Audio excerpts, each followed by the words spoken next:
Good day and welcome to another edition of One-on-One with Swope Health.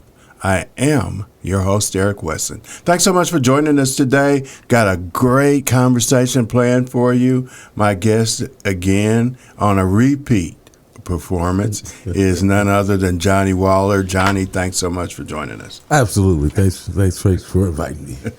So in case people didn't know you from our first interview, tell us about Johnny. I'm born and raised in Omaha, Nebraska, came here. Now I do a lot of community advocacy work on the board of directors of places like Synergy Services, own some for-profit organizations, and I recently started a expungement clinic, so I'm building a board of directors, and so bringing expungements back to Kansas City. Okay.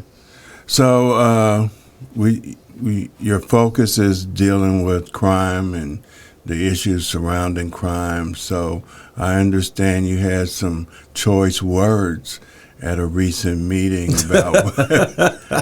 about what's going on and what is kind of, let me put this in politically correct terms, a waste of time and a lack of resources. So tell us your views on what's going on here. Yeah, I did go to one of those. I don't know if it was a symposium or whatever it was supposed to be under the guise of public safety, and then I felt like I was Marty McFly in Back to the Future, and I just went to the same event that I went to like the year before and then the year before, and I think I sat there and I was so frustrated that I did not have kind words, and I'm like we sit around and do the same thing over and over and expect something different to happen, and it's just a really waste of time. And, pull out your QR codes and scan it in and tell us what you think the problem is. We actually know what the problem. We've been talking about the problem now for Absolutely. like 17, 20, 30, 40 years. So why are we still talking about what the problems are? So I felt some type of way about that. So let me ask you this, because you brought this in. Are we talking about the problems, or are we talking about the symptoms of the problems? And I think there's a difference between the two. I think when we talk about homicides, we talk about youth, doing burnouts in the street, the shows. Those are symptoms of the problem. Mm-hmm. Yes. So when you say we talk about the problem, what in your words or your terms of view are the problems? I'll say this, and I end up telling them, like, if 49% of the people who are incarcerated came from poverty or extreme poverty, and there's households on the east side of Kansas City that make less than $16,000, they have a poverty problem. Okay. Right? And so if the unemployment rate is higher in Blue Hills, well, obviously, than it is in, like, Overland Park, we have an employment problem. So you're correct. Like, there are these, what we call them root causes, but there are problems that we need to solve in the community, and the byproduct is violence or crime or people breaking into to establishments or whatever that be. Because again, if you say half all the people who are incarcerated or have been caught committing a crime come from poverty or extreme poverty, we have a poverty problem, right? And the symptoms or the byproduct of that is crime. Or you say 76% of the people don't have an education, right? So there's something wrong with why people do not have an education. And so those are things that we need to look at, not sit around with our phones and QR codes or talk like it just doesn't make sense to me. Like let's go out here and be intentional about what it is that we're doing, and we seem not to do that. And that's a great point as well, because it's like, you go to these meetings, and I quit going. Even though it's a part of my job and my responsibility to report, they're a waste of time, because all of these meetings always are the same. There's no new concept. There's no breaking decisions that are being made. It's just a cycle. Like you said, we're in a time warp. I've seen this, been here, done this before. And without having that new idea, that new creativity, then we just keep doing the same thing and wonder why nothing's changing. So if you had, an unlimited checkbook, you had unlimited power to do what you wanted to do as far as addressing violent crime in Kansas City, what would be the first thing you would do?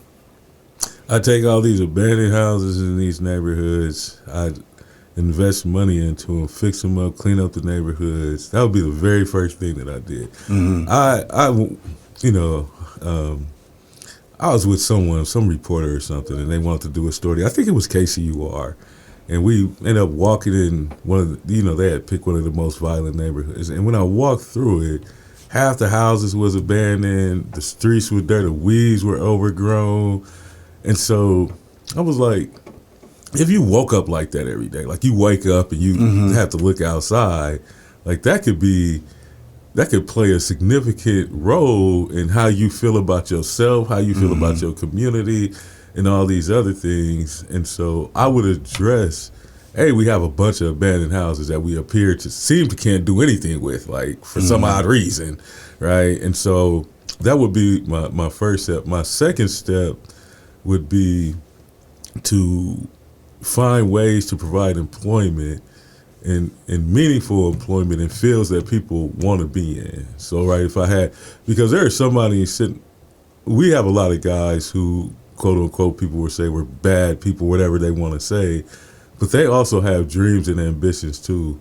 Some of them, want to do music. Some of them want to do podcasts. Some of them want to do these other things, and we should be able to provide those particular types of opportunities for those individuals so they can transcend and move a different direction. And so those are two things that I would tackle. I do some real environmental justice, and then I invest in education. Traditionally, there's this stigma attached to Kansas City Public School. Glad they got a bond after, I don't know, almost 60 years or whatever it's been. But again, when we talk about, you wake up in these terrible looking neighborhoods with bottles, overgrown, abandoned house, and then you go to a school where something, roof falling in, like that that plays a significant role in the outcome of what it is that you're going to do. And so those are some of the things that I would immediately do to address some of the problem. And then I would probably, put people or build or have some kind of center where we could take a holistic approach or care for the whole person, because people are hurt, people are struggling, especially in this economy. Lots of people are lost their jobs. Despite what this person says, tariffs are going to increase prices, right? Like that's absolutely that's how they work, right? And so helping people offset some of that, and then I would probably do a leadership class. So there's a lot of stuff that I would do. Man, somebody gave me some unlimited money. There's a lot of stuff. I'm not gonna run out and buy a new BMW. I'm gonna go out here and really help address some of these challenges that we continue to face in our community. Do you think our so-called crime prevention organizations are really doing or making an impact? I think some of them are. I think it depends. There's no, there has to be a collective effort. This is Kansas City. It's this. Everybody operates in silos or in their own lanes, and so there's no real coordinated effort like there should be. Like if you look at Sacramento and some of these other cities, there's well coordinated efforts. Here it's not so much. Secondly, some of the organizations, and y'all can reach out to me. Y'all know where to find me. No, they don't. They don't do right. Right. And so, and people ask that question, and I'll say, well, historically, look at the statistics, and that'll tell you the story, right? So if you have these organizations who have gotten millions of dollars in this space, and then you set an all-time record for bullet to skin or homicides, if this was a for-profit business, somebody would be fired. Right. Absolutely. But when it comes to people, it's like, well, try again next year. Yeah. I don't know like what it is that we're doing. And so there are organizations doing good work, and I'm not going to but there are some organizations who just, somebody sent me an article and it says sometimes you need to let nonprofits die. I was like, yeah, I agree with that. Right? Some of them you should let die, and people would probably be like you out here saying that, but it's absolutely true. I say they're doing busy work. It looks good, it sounds good, but it's not doing anything effectively. And case in point, we have several organizations that get paid or get grants or get funding from the city to do the same thing. What does, and I'll be, because I know people like, which ones you talking about? Which ones you talking about? So I'll be specific. Reach, the new program, Ad Hoc, Aim for Peace, basically do the same thing. Now, some people would say, well, they're in different areas or they're focusing on different zip codes. So when we look at it, what impact have they had? Aim for Peace will say, well, we prevented a homicide or retaliatory homicide. This group will say, well, we're doing this and we're doing that. But when I look around in the community, I don't see anything changing. It looks the same. So how do we get effectiveness going?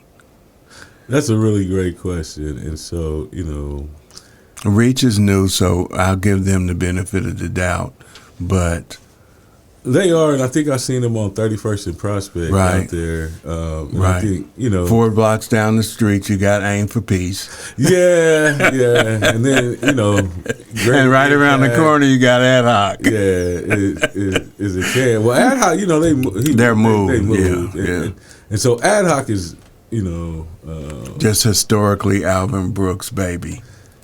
It is, but I think in Damian Daniels' defense, I think he's moving it in a direction it needs to go while disrupting generational or transgenerational trauma. And I'll say this though, we were at lunch one day, and there was a shooting, and he was like, "You want to go to this shooting with me?" And so we literally left lunch, got in the car, and went to this shooting scene. And I was like, "Oh, okay." So, the issues become, Aim for Peace is in a zip code. I know Rashid. Again, you are correct. There's Reach, there's Aim for Peace, there's another group over there. The guys in the purple be over there. It's a lot of people in a 2-block radius. Yes, and I don't know if everyone talks to each other or there's some coordinated effort or at least ask people their schedules, what's your schedule? Right. But I think that goes back to what I was saying of there's no coordinated effort. We don't do a very good job of inclusion. I know that's a bad word right now, but we don't do a very good job of inclusion, nor do we do a good job of actually telling people what it is that organizations do. And the ones that don't work, we still fund them. And so there are organizations who are doing great work who are lacking funding because we're funding traditional organizations for years that are less effective. Right. And you can say your organization is effective on paper. I can make a statistic say anything I wanted to say. But you can see the outcome in the streets. Exactly. And I think we really need to re-examine, and that ain't for me, because if the city is giving out fundings, they need to re-examine that. Combat, Right. I love Melissa. That's my homie. She know it. Although if there's organizations in there, and I could probably name some, it's like, what exactly are you doing with this funding, and how is it being impactful, right? And I think, those are questions, though, that the community needs to start asking as well, because it's their tax dollars. Right. And so but the organizations themselves should feel incumbent upon themselves to say, hey, this is what we're doing. Here are the outcomes. I can show you what I'm doing, and not particularly standing on a street corner with a shirt on, but actually, like having some measure of what it is that they've accomplished. And so, it's a very weird thing. I don't even know how else to describe it, but it's a very, very weird thing. So how do we make it better? Communicate with each other. With each other. Come up with some kind of strategic plan. Work in unison. I'll say that, like, we have this expectation for people in the community to be united. When I see community leaders and organizations fighting with each other, I see them talking about each other behind their back, not working together because somebody's going to steal somebody's funding. Like, the only time I normally see Kansas City come together is during the Chiefs and the Royals game. It ain't about the Chiefs and it ain't about the Royals. There's no unity, and I think that needs to change. Kansas City is quick to go get a program from another place. Exactly. And try to bring it here. Exactly. But Kansas City is Kansas City, and you have to take that into account, and I just don't think we do a very good job of that. And so until we address some of we talk about root issues, until organizations address some of their root issues or the root causes, like, we can't expect to help the community address those root causes. Like, we have root causes that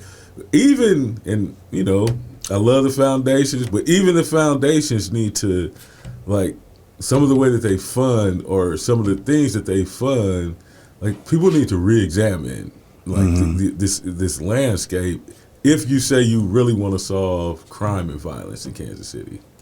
And you hit the nail on the head, because the mentality in Kansas City, and I've lived in a lot of different cities, the mentality in Kansas City is totally different. So you can't take a program from Denver and just say, well, the population is the same, so this program will work here. It won't. And I think we see that, but nobody really wants to admit it, that it's a different, and there's some adjustments that need to be made. It is, and I'll give a perfect example. KC 360. People continue to talk about Omaha. I'm from Omaha, and so here's my thing: the population for Kansas City and Omaha is almost identical. I think is either about $25,000 to $30,000 or 30,000 people difference, right, in population. The police department has less officers with less money, and they had 19 homicides. Okay. Right? And so here, though, we'll say we need more money, more officers, and more. And this is one of the highest paid police departments in the country. Right. In the country. And so I'm like, well, that doesn't make sense. Because if you keep toting this Omaha model that says this, with almost an equal population, unless you need an additional 130 million and 600 officers for 30,000 people, like, that doesn't, that math ain't math, and as they say. And so, we'll go get stuff from Chicago and do all of these things, and then they traditionally don't work. And in business, you learn, like, think global but act local. And I think the act local part is the part Kansas City forgets. Like, you have to, if you create something for here, it has to represent the community that it's in, and that is something that people forget. They just want to bring. Oh, it worked in Oakland. Oh, I remember somebody told me, John, we gonna bring this program from Oakland. I said, Oakland don't have gang members. It doesn't? No. So what are we talking? Like, do you know anything about this? And that's another issue. People who try to, and I'm not saying everybody, but people who try to solve violence and crime have never committed a violent act.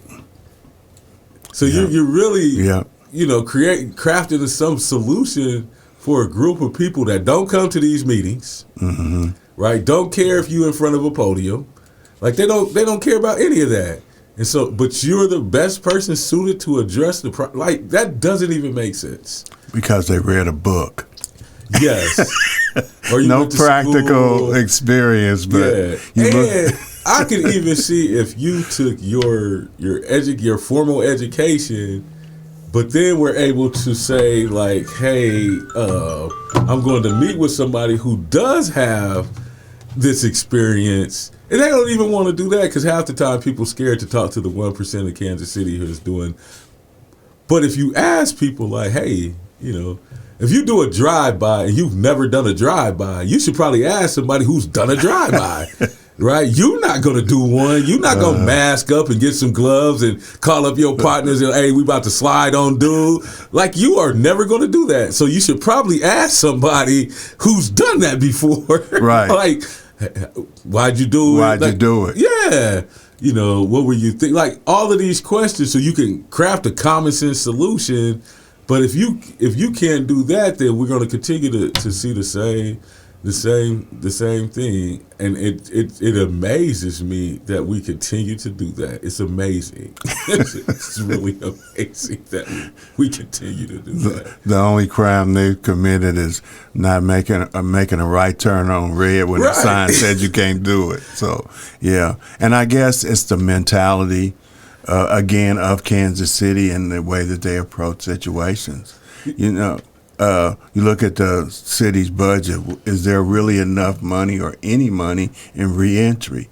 So these are people that we've seen will commit a crime, but you don't fund programs that'll help them get on the straight and narrow and stay on the straight and narrow. That makes no sense to me. No, I looked at the Department of Corrections budget. I think it was $942 million and some change last fiscal year. And so I went line by line. And again, there's a direct correlation between education and incarceration. Right. I got to the education part and it said $500,000. Yeah. And I said, wait. Yeah. Out of 942, that's almost $1 billion. Mm-hmm. We spent $500 million on education. Mm-hmm. So again, do we, and I hate to say it this way, but it's accurate, do we really want to stop violence? Do we really want to help people reintegrate successfully back into society? And if you look at some of this, some people's answer could be no. Mm-hmm. Like, no, you really don't, because the things that we know work, you don't even do them. Right. And so what are we really trying to do? And so if you look at it, because that's another great point, if you look at what they do for corrections and how profitable it is for the state, if you look at it like Cameron, Missouri, for example, they got 2 prisons there. They built an entire city around 2 prisons. And if you took the prisons out, what would those people that work there do for employment? They'd be unemployed. So you come in these rural areas, Licking, Missouri, they built a prison there, built a city around it. First thing they're going to get is a Walmart, then they're going to get a Burger King, and they're going to get a hotel or motel for people to stay in that come and visit inmates. So prisons are a profitable business. Mm-hmm. And you mentioned, the Missouri Department of Corrections, some of their education stuff comes out of the inmate canteen fund, so the inmates pay for it when they buy the potato chips and cookies. But also look at the fact that the meat, the contractor in the city that has the meat contract to supply whatever turkey ham is to the prison and meat to the prison, that's their livelihood as well. So prisons are profitable.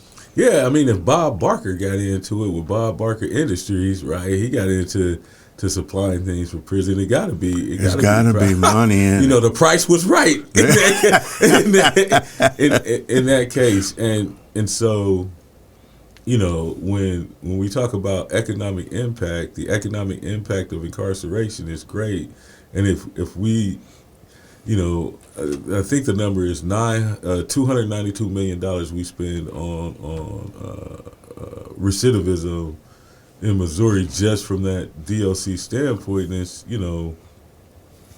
it's lucrative. I mean, people are making millions and millions of dollars off being warehoused. And there's no direct correlation between mass incarceration and crime rates. Or there's no direct correlation.